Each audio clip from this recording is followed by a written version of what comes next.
আসসালামু আলাইকুম। তরিকতে বিসমিল্লাহির রহমানির রহিম।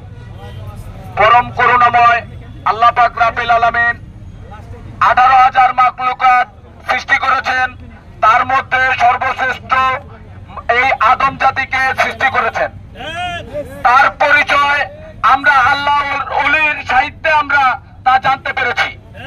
তো আজকে আল্লাহর ওলি যেখানে সারা বাংলাদেশ না সারা বিশ্বের মধ্যে যারা কোরআন প্রকাশ করেছে, যারা কোরআনকে আমাদের হাতে পৌঁছে দিয়েছে, সেই আল্লাহর ওলির দরবারে তাদের আশেকান জাকেরান ও ভক্তবৃন্দরা তারা কিছু প্রতীক সম্পত্তি আল্লাহর ওলির নামে ওয়াকফ জারি করে দিচ্ছেন।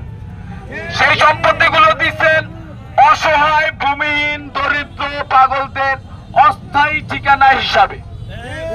আজকে সেই পাগল ফকিরদের অস্থায়ী জায়গা থেকে পাগল ফকিরদেরকে বের করে দেয়, পাগল ফকিরদের উপর নির্যাতন করে।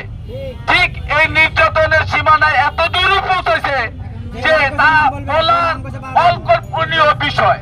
আমরা মুখে প্রকাশ করতে লজ্জা পাই যে এরকম একটা অলির দরবার থেকে আমরা আশা করি নাই যে এরকম একটা কার্যকলাপ তারা করবে। গতকাল রাত্রে আমাদের এক পাগল ভাই, তিনি অসুস্থ এবং প্রতিবন্ধী, তার চলার মতো তার শক্তি নাই। সেই পাগলটাকে ময়লার টুকরিতে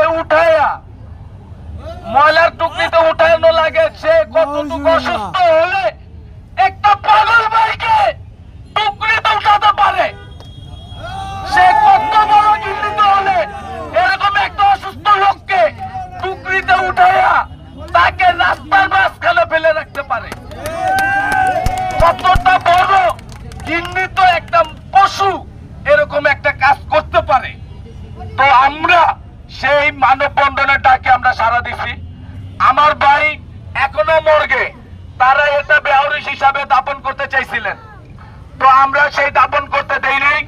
আমরা মাননীয় ওসি মহোদয় এখানে আসছিলেন, সে আমাদেরকে বলছেন সেটা আইনের প্রতিক্রিয়া সে দেখবেন।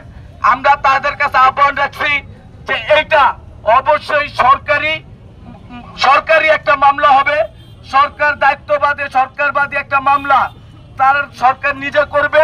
সেটা কি পরিকল্পিতভাবে বা কিভাবে কি করা সম্ভব হয় সেটা তারা করবে। এবং এই লাশ দাপন করার আগে অবশ্যই এটা সুস্থ একটা অবাধ বিচার চাই। এবং আমাদের শাহ আলী বাবার দরবারে